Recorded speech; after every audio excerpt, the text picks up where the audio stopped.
भाटी ने कहा, एक तरफ सरकार अरावली के विकास के नाम पर 250 करोड़ रुपए का बजट पास करती है 2025 में, और दूसरी तरफ उसी अरावली को परिभाषाओं, नोटिफिकेशन और खनन से काटने की तैयारी करती है। ये कैसा विकास है? क्या विकास का मतलब पहाड़ों को समतल करना होता है? पर्यावरणविद चेतावनी दे रहे हैं, अगर अरावली कमजोर हुई तो भूजल और नीचे जाएगा।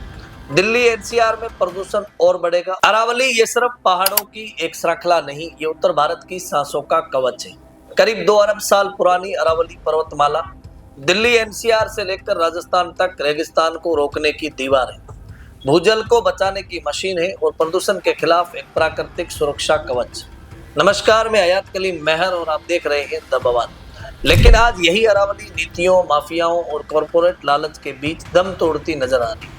हालिया विवाद उस परिभाषा को लेकर है जिसमें अरावली को केवल स्थानीय जमीन से 100 मीटर ऊंचाई तक सीमित माना जा रहा है। इस परिभाषा के लागू होते ही अरावली का बड़ा हिस्सा कानूनी संरक्षण से बाहर हो सकता है। मतलब साफ है, जहां पहले जंगल था वहां अब खदान हो सकती है, जहां पानी रुकता था वहां अब कंक्रीट खड़ा हो गया। सवाल ये है, क्या पहाड़ की उम्र मीटर में नापी जाती है? क्या जंगल का अस्तित्व ड्राफ्ट नोटिफिकेशन से तय होगा?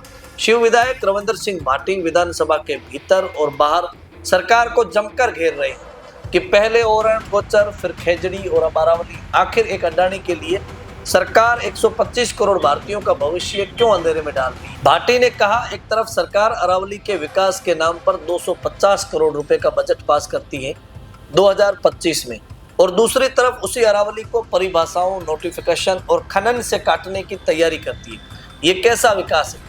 सरकार कहती है हम अरावली का विकास कर रहे हैं, लेकिन सवाल ये है, क्या विकास का मतलब पहाड़ों को समतल करना होता है? पर्यावरणविद चेतावनी दे रहे हैं, अगर अरावली कमजोर हुई तो भूजल और नीचे जाएगा। दिल्ली एनसीआर में प्रदूषण और बढ़ेगा और थार का रेगिस्तान धीरे धीरे आबादी की ओर बढ़ेगा। इस खतरे के खिलाफ देश भर में आवाज उठ रही है, अरावली बचाओ। सड़कों पर प्रदर्शन है, सोशल मीडिया पर अभियान है और अदालतों में सवाल। आदिवासी समुदाय, किसान, युवा और वैज्ञानिक एक सुर में कह रहे हैं कि विकास चाहिए, लेकिन विनाश की कीमत पर नहीं। सवाल अब सरकारों से है, क्या अरावली को सिर्फ जमीन का टुकड़ा समझा जाएगा या आने वाली पीढ़ियों की विरासत? क्योंकि अरावली बचेगी तभी भविष्य बचेगा।